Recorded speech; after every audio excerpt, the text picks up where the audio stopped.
He's lived there about 4 years, I think. I know he was still at school when he moved in. But he doesn't live here all the time. America, mostly. Oh, and I think Jamaica, one of the gardeners said. Don't see much of them, then.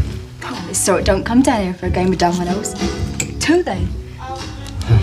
No. Right. Miriam. Eric. Want a refill? Oh, thanks. Just a half. Right. Anyhow, why are you so interested? You a copper? Not exactly. It is an unfortunate man who has never seen Venice. The Serenissima is the ultimate glory of man, the most triumphant man-made structure the world has ever known. Paintings, architecture, sculpture, the clothing, weapons, everything living and vital. I know that feeling. You do not, young man. For you believe that I'm talking out of greed. On my first visit to Venice, I learned something so terrible, so near nightmare, that I've never fully recovered. To avert that nightmare, I'm prepared to give everything I own. Venice is sinking. I know that feeling too. Grandfather, we've made a mistake. I'm sorry. Venice is sinking, right? And its treasures with it. UNESCO has calculated that every year Venice loses 2% of its carvings, 3% of its paintings. 5% of its frescoes?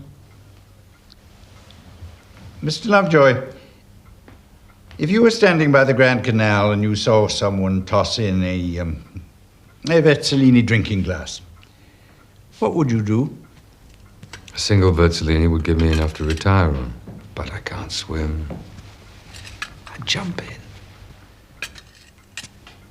I'm sure you would. Now, let's get this straight. You want to rescue the treasures of Venice. Or, remove them. Now, one piece is fine. Two would be.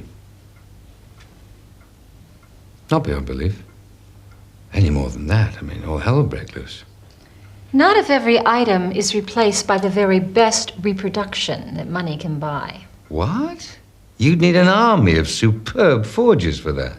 My syndicate, oh yes, there are several of us, already has them. And we would very much like you to enlist and to join them in Venice.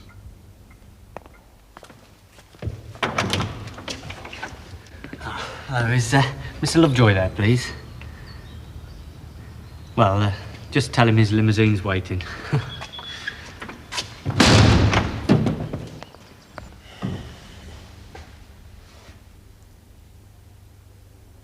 Someone's here to collect you. I assume you'll treat our talk in the strictest of confidence. Oh, if I tell them this in the pub, they'll pack me up to the funny farm. Anyway, I don't think Grandad will leave too many clues behind.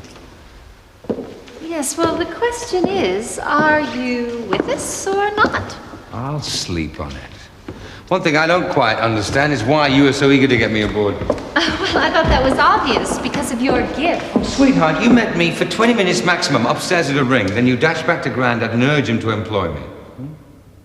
Perhaps I'm a divvy. With men.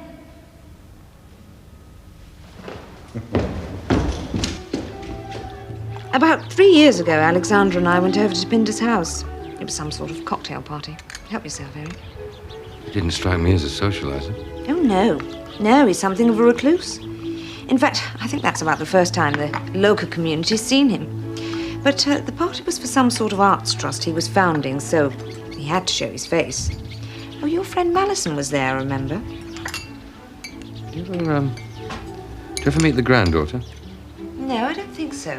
But I did meet a Mrs. Norman, who I think was Pinder's daughter, so she may well be Katerina's mother. What was she like? Rather dotty, in that way that Californians are dotty.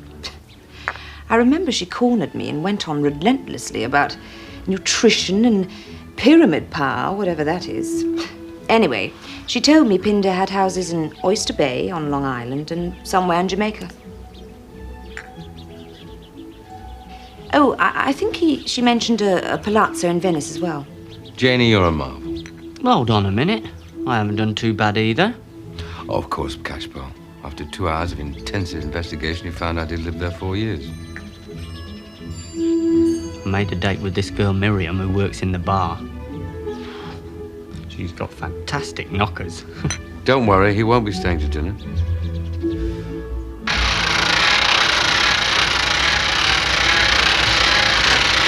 Right, well, I'll take you straight back to the garage, Lovejoy. No, take her back to my place, Brian. Call you when I have the cash. Oh, well, I won't hold me breath then.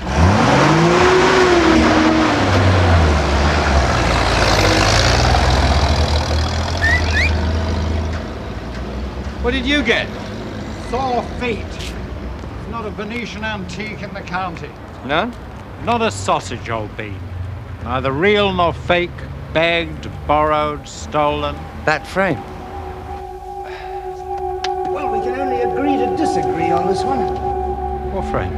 That frame on the Savoldo, it's in Pinder's house on a Dutch seascape. Now, putting a fake oil in a silver gilt frame does give it a touch of authenticity. Now, supposing that's what this Katerina did. Then she bunged it in the auction. But Pinder showed up, so she had to get it back quick, right?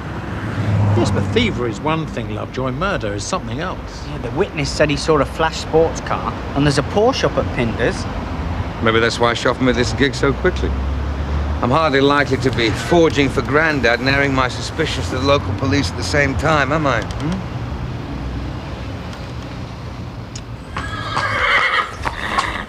It's absurd. Thank you, Wendy. Then how do you explain the frame? I don't. There's more than one silver gilt frame around. But what I've said is credible. Yes, for argument's sake it is, but it's also absurd. Well, if it's not absurd, I don't think you're the kind of people I want to work for. Well, if it's not absurd, and you don't work for us, wouldn't that make your position rather vulnerable? You're threatening me, Katrina. I was only theorizing.